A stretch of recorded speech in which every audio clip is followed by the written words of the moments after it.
Well, good afternoon. I'm joined by Rick Brown, Dan Timberlake, and Craig Harris. Craig Burns, part of our budget team, and so many others who worked with us very significantly are in the room to talk about the budget announcement I'm making today to make sure that the FY10 budget stays in balance through June 30. We will obviously be coming back to the legislature with both a caboose bill and a biennial budget plan in December, but these are the steps, many of which we will begin taking immediately, that I want to share with you today. The national recession, although many of the economists are now saying it has bottomed out, most recently Mark Zandi from Moody's, who is one of the agencies that we follow, that's positive news. We're continuing to see the effects of this longest recession since the 1930s in Virginia, just as other states are wrestling with it. And the reduction plan that I'm going to announce today basically tries to reduce state revenues in FY10 by a little bit over $1.3 billion to make sure that we maintain our budget in balance. We've had to take a lot of steps before today, obviously, that have been challenging. About $5.6 billion in reductions thus far, beginning in March of 2007 when I sent a memo to agencies telling them that the real estate market was softening and that we needed to take proactive steps. And one thing I'll praise my team about is that we've been among the most proactive of states in terms of acting quickly to make adjustments so that we can do in real time what needs to be done to maintain balance. And we have, I don't even know what round of cuts this is. You can count them different ways, but we started it over 2 years ago and we're still continuing. Even while we are making cuts, we continue to receive accolades for the fiscal management of the state and the business climate, and we're actually going to have some more good announcements on that front in the coming weeks. And yet, like all citizens and all businesses, we're having to tighten our belts just as they do. Let me summarize a little bit about the plan by saying this. As we wrestled with the agency plans that were submitted to us at the end of July, our top goals were to minimize any cuts to K-12 education. And we have been able to do that, essentially hold K-12 education harmless, with the exception that K-12 does receive some funds through sales taxes, and to the extent that the sales tax revenues are down, we would predict that the 134 school systems around the state would receive about slightly over $30 million a year reduction in sales tax revenues, driven purely by that formula. But other than the sales tax revenue decline, we're not cutting anything from K-12, and that was our top goal in wrestling with these reductions. We've minimized the impact of any of these cuts on local governments, which represents about half of the general fund budget. We worked very hard to minimize cuts on local government. We think the net cuts to local government are less than $50 million out of the $1.35 billion in actions all announced. We have not enacted or proposed to enact any tax increases. I told the legislature when I addressed them in August of 2008, as we were by then definitely into a national recession, that we wouldn't solve our challenges by tax increases on Virginians or businesses at a tough time. We are not using borrowing to get through this, feeling like that would be imprudent. It would put strains on the budgets going forward. Although we are continuing existing capital projects that have been previously authorized, because we are seeing the capital construction being done under the Recovery Act first, and second, under our own bond package programs, especially the higher ed bond package, is having a positive impact on the construction industry. So let me talk about the plan, and again, let me tell you first what the plan doesn't do. No tax increases, no policy or program reductions to K-12. And there's been some discussion in this time of year, I know it's campaign season, about various plans to use general fund education dollars to fund things like transportation. 3.5 years of being a governor under tough circumstances tells me that that is a horrible idea. We shouldn't be going to the education budget to try to fund other priorities. That's why we work so hard to protect K-12 education. No debt, additional debt. We didn't even take any cash capital projects and switch them to bond funded. We didn't take any money out of the Transportation Trust Fund or any of those transportation funds to use to balance the general fund. And we didn't balance the budget on the backs of local government. So let me tell you a couple of the things we did do. We did do reductions to higher ed. The net reductions to higher ed, on average, it will be slightly higher for 4 years, slightly lower for the community colleges. It's about a 7.7 reduction to higher ed. The net amount is slightly over $100 million. We've been able to do very well by higher ed on the higher ed capital side. I feel good about that, but this has been a tough time in the operating budgets, and higher ed has definitely been hit more than once. We do believe, based on our discussion with the higher ed institutions, that they'll be able to manage to this. Higher ed we treat a little bit differently. We don't wrestle with each institution line item by line item. We give them a number and let them manage to the number. That's in accord with the restructuring we have in place to give them autonomy, but that would be the general level of the cuts. Agency reductions are across virtually all state agencies. Between taking agency balances and asking for agency reductions, you're probably talking about somewhere in the $500 to $600 million level of cuts for state agencies that are executive agencies. And those are very significant, and I want to applaud my agency heads and my cabinet secretaries for working to put creative, innovative, and even painful plans on the table so that we had options to choose from. We have worked very hard, though, in these agency reductions to reduce any impacts on direct services, especially safety net services. That doesn't mean that they haven't been touched, but whenever possible, if we were touching services that we would consider safety net services, we looked at reducing administrative costs, central office personnel, rather than direct personnel, direct service personnel. We think we were able to achieve that to a large degree across these state agencies. We proposed the closure of 3 facilities, state facilities, correctional and juvenile justice facilities. The first is a DOC facility in Brunswick. The legislature separately had authorized a $50 million bond authorization to build a regional jail for those localities.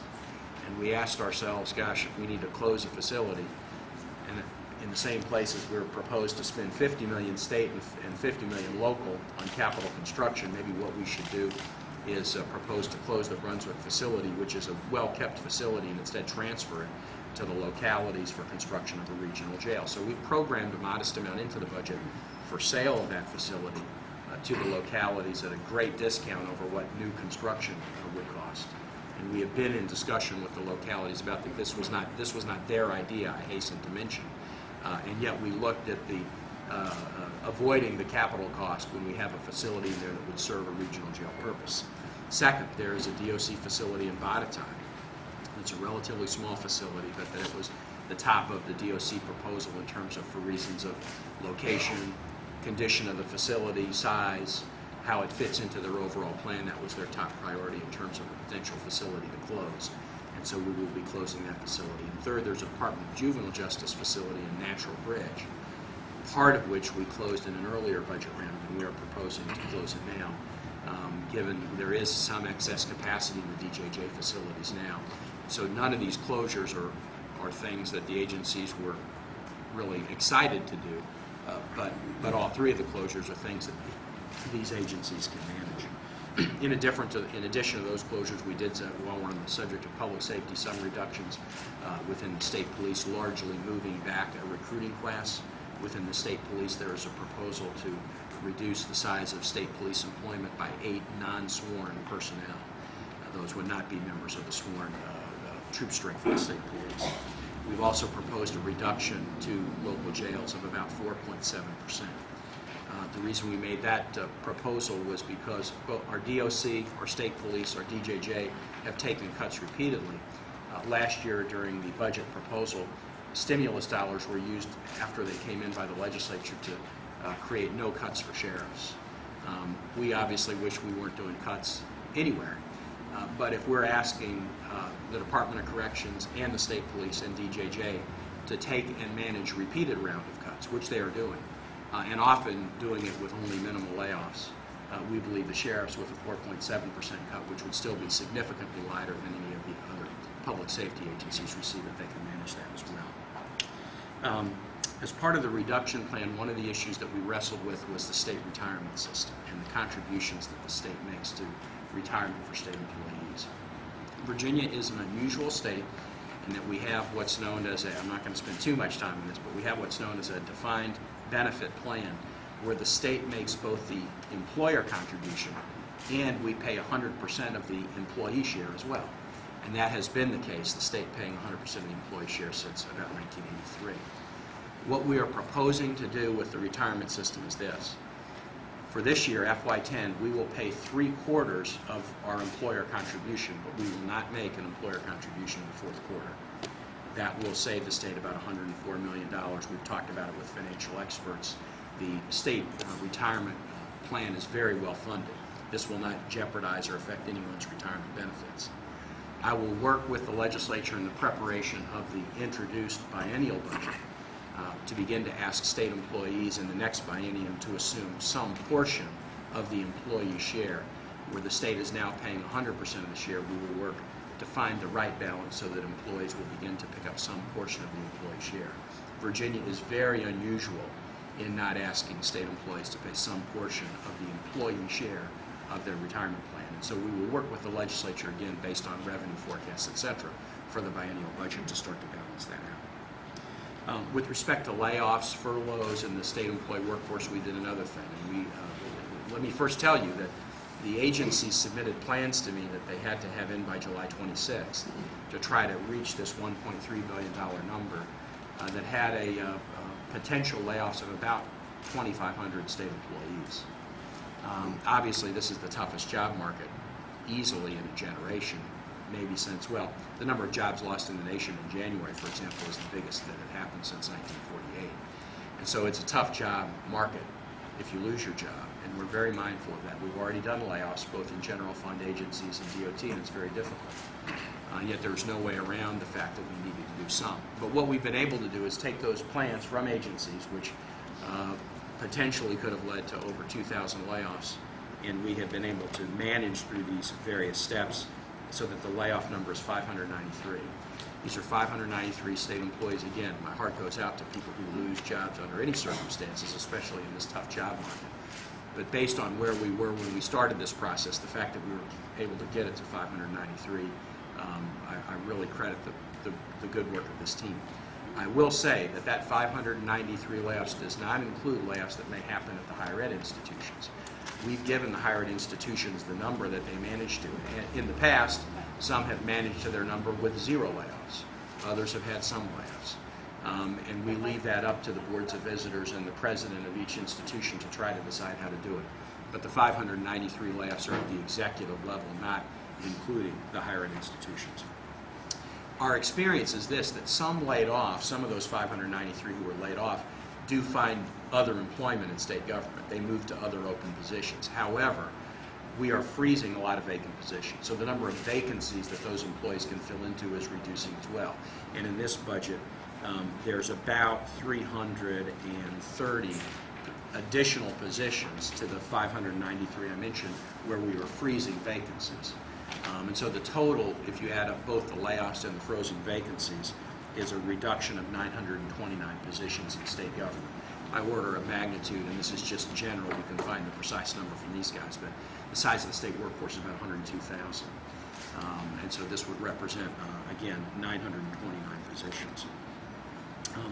That is basically the description of some of the main items. Our unemployment rate in Virginia, while it is significantly higher, obviously, than it was a few years ago, or even a year ago, it still is one of the lowest in the nation, especially for large states. Our unemployment rate actually went down from July to August, and the rate now is at 6.9, which is almost 3 points less than the national average. That seems to be kind of what we call the Virginia Delta. When national unemployment rate is low, our rate is lower, and when it's high, ours goes up, but it stays lower, and that's what the rate is. We have maintained, as I mentioned at the beginning, our reputation for strong fiscal management. We were in the bond market this summer in June, selling bonds as we normally would to fund capital construction, and all 3 of the bond agencies gave us a clean bill of health, AAA bond rating, one of the few states in America, AAA bond rated by each of the jurisdictions. I'm looking at the list of other items just to make sure that there isn't anything that I missed, and actually there's one thing that I think I should also mention, which is we often manage through these challenging times by using the Revenue Stabilization Fund when the constitutional triggers to allow withdrawal are met. This is something I can propose, but like some of the items I mentioned here, I can only propose. The legislature has to agree. We will propose to do a withdrawal of the Revenue Stabilization Fund before the end of FY10 to the tune of about $280 million. That is not the maximum that we could withdraw under the current circumstance. But what that would do is it would leave the stabilization fund balance at at a little bit over $300 million at the end of the fiscal year, June 30, 2010. That's an important step, and I just want to pause on it. When I was elected governor inaugurated in 2006, the state had $460 million in the revenue stabilization fund. If we are able to go through the longest recession since the 1930s and end up with more than $300 million in the stabilization fund by June 30, we will have done quite well. The bonding agencies are very happy with that. You might have seen some states, like Ohio, for example, has 89 cents left in the stabilization fund with some difficult economies still to come. Other states are dealing with the same thing. So my goal would be to ensure that there would be at least $300 million in that fund by June 30, 2010. If we do the withdrawal in the amount that I mentioned, we would meet that goal. Again, I'll just summarize and say goal one was protect K-12 education. The school year had started. School boards and others made contract offerings to teachers and other personnel in April. It's not easy for anybody to go back and cut, but once you're dealing with classrooms of students who are there, that needed to be our top priority, and I'm very glad that, again, with the exception of that decline in sales tax revenue, which will only have a modest effect, we were able to protect K-12 and manage through this without increasing the tax burden on Virginia citizens. With that, I'm glad to open it up and answer any of your questions.